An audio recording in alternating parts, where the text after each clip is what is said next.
DJ Suman Malangiya Madhubani.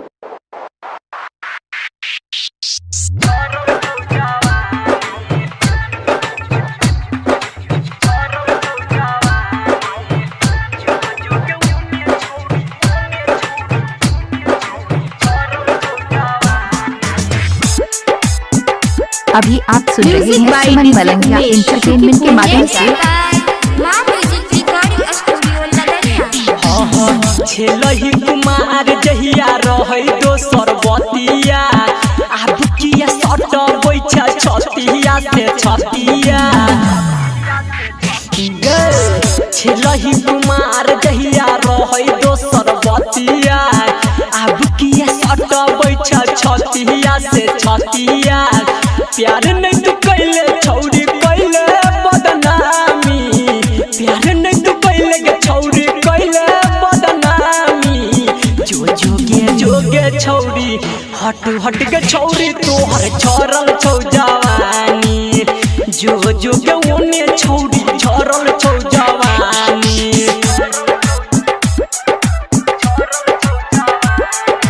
Music by DJ Umesh Sukhipur बाजार।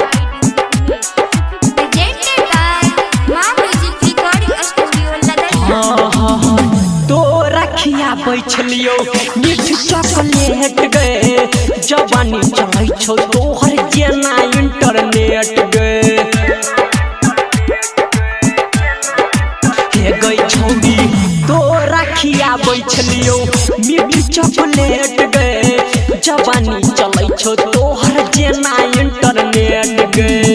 लूटै छौ मजा केहू भेलै न जानी, लूटै छौ मजा दोसर गे छौरी हट हट के छौरी तोहर छरल छौ जवानी। जो के ओने छौरी छरल छौ जवानी।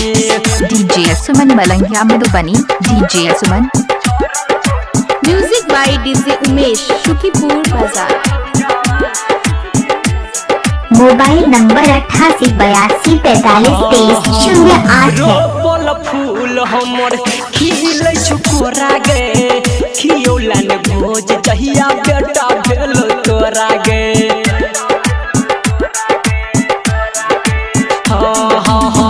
रोपल फूल हमर खिलै छुकोरा गे खियौलन भोज जहिया बेटा भेल तोरा गे। हर भजन राइटर के नहीं कर तू परेशानी, संदीप सुमन के नहीं कर तू परेशानी। जोगे छौरी हट हट के छौरी तोहर छरल छौ जवानी। जोगे छौरी तोहर छरल छौ जवानी। छेलही कुमार जहिया रहे दोसर बतिया आब किया सट बैठा छतिया से छतिया।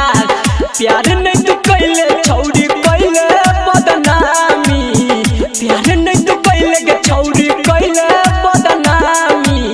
जोगे छौरी हट हट के छौरी तोहर छरल छौ जवानी। डीजे सुमन मलंगिया मधुबनी। डीजे सुमन। डीजे सुमन। मोबाइल नंबर 8882433008 है।